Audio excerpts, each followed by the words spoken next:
Buen día, mi nombre es Javier Lara y este día les hablaré acerca de la terminología de la investigación. ¿Qué es la investigación?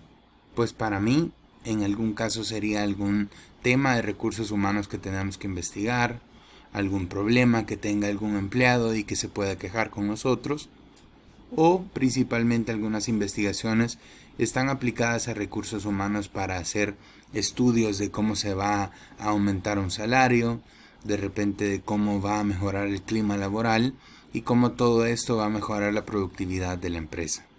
Entonces, empecemos. Para empezar vamos a definir qué es una variable.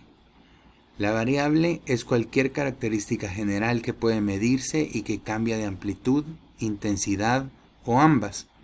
Algunos ejemplos de variables del comportamiento organizacional que se encuentran en el material que nos han compartido son la satisfacción laboral, la productividad de los trabajadores, el estrés laboral, la capacidad del personal, la personalidad de cada equipo y las normas grupales.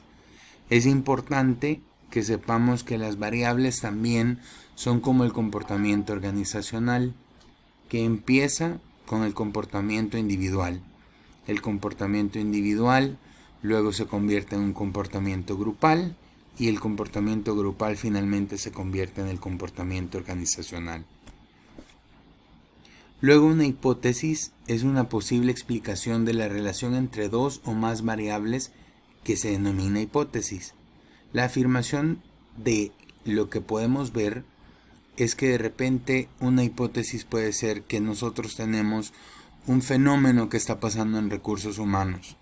Por ejemplo, sabemos que la gente no está feliz por cómo se comporta, por cómo habla acerca de la organización o simplemente por la reputación que tiene la organización dentro de todas las demás personas. Por ejemplo, ustedes pueden preguntar qué es lo que piensan las personas que están a su alrededor acerca de su empresa y eso les dará una perspectiva. Sin embargo, para poder averiguar si eso es cierto, nosotros tenemos que entender en ese momento qué es lo que estamos haciendo o a dónde se va a dirigir la investigación de acuerdo a esa hipótesis. Luego tenemos la variable independiente y la variable dependiente. Por ejemplo, la variable dependiente puede ser el color del pelo de algunas de las personas que trabajan dentro de la organización. O la variable independiente puede ser también los niños con los que tienen, los niños que tienen dentro de la organización los trabajadores que están trabajando con nosotros. En este caso, por ejemplo, la variable independiente es el factor que el investigador observa o mide para determinar el efecto de la variable independiente o de la variable causa. Y la variable dependiente es la variable respuesta o la variable salida o como a veces se llama output. La variable independiente, en cambio, es el tipo de variable que se cambia o controla en un experimento científico para probar los efectos en la variable dependiente. Luego está la variable moderadora. La variable moderadora es la que reduce el efecto de la variable independiente sobre la variable dependiente. Se considera en algunas ocasiones como la variable de contingencia. Por ejemplo, si la variable independiente es X, entonces ocurrirá Y, que viene siendo la variable dependiente, pero únicamente con las condiciones Z, que sería la variable moderadora. En este caso, por ejemplo, en recursos humanos, podemos decir que la producción puede subir dentro de una organización por medio de la motivación, pero la motivación solo va a venir por medio del aumento de los salarios. Y en este caso, los salarios serían la variable moderadora. La causalidad, por definición, es aquella que estudia la relación que se encuentra entre variables. Su objetivo es conocer el efecto positivo o negativo que puede producir un cambio inesperado de las variables independientes en un producto o en un servicio. En el caso de recursos humanos, la causalidad, si seguimos el ejemplo que estábamos hablando, es lo que nos llega a concluir o que nos lleva a concluir que el salario va a ser lo que va a aumentar la productividad al final del día, porque va a estudiar que las personas van a trabajar con más motivación, va a estudiar que de repente las personas van a llegar más temprano para no perderse de su bono, para no perderse de algún aumento, para no perder ciertos beneficios que se podrían dar debido a que las personas están trabajando con motivación por tener un salario mayor. El coeficiente de correlación es la medida específica que cuantifica la intensidad de la relación lineal entre dos variables. En un análisis de correlación, en los informes de correlación, este coeficiente se simboliza con la letra R. Entonces, ¿qué es el coeficiente de correlación en este caso?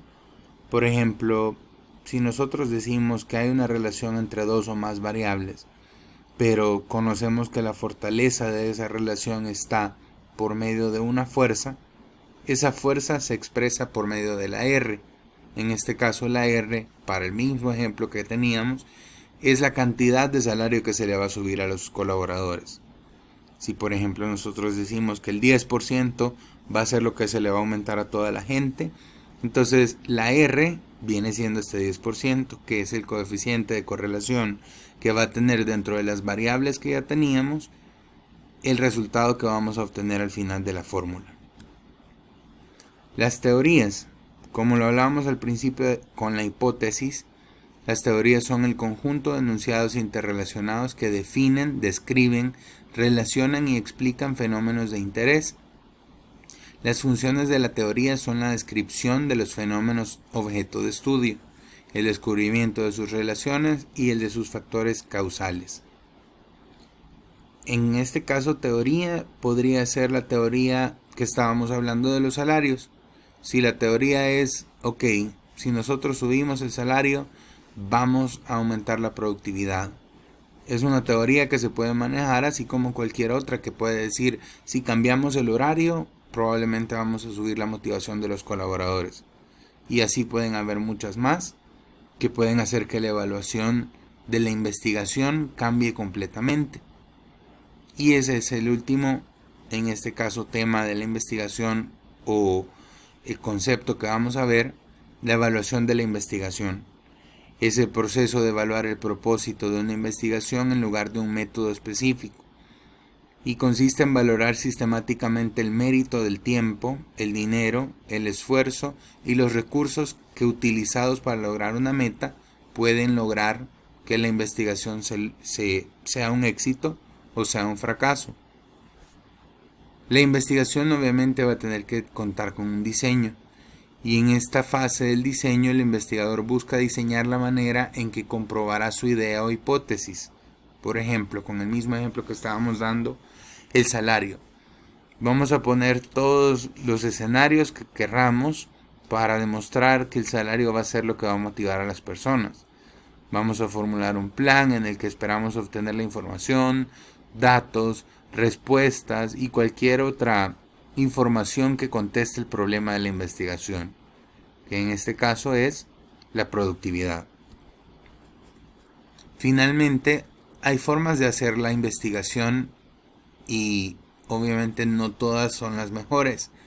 Siempre va a haber la forma correcta o la forma incorrecta, y esto va a depender de la ética de cada uno de los investigadores que están involucrados en la investigación. Por ejemplo, si nosotros sabemos que los salarios son los que vamos a estar investigando y alguno de los investigadores se adelanta con eso y dice, ok, yo voy a ir a averiguar por mi lado para ver si es cierto que esto es lo que vamos a hacer y que esto es lo que va a aumentar la productividad, probablemente se vaya a crear un chambre, crear una mentira, crear algo que pueda decir que las personas que están dentro de la investigación y las personas que se están investigando, que son las personas dentro de la organización, tengan a mal el hecho de que se esté investigando si el salario va a ser un factor que los va a motivar y va a mejorar la productividad. Pero todo esto se hace por medio de la ética. Si la ética en la investigación exige que la práctica de la ciencia se realice conforme a principios éticos, entonces tenemos que estar seguros de quiénes somos las personas que estamos investigando. Para ello tenemos que ver cuáles son las condiciones y el progreso de cada una de esas personas. Gracias.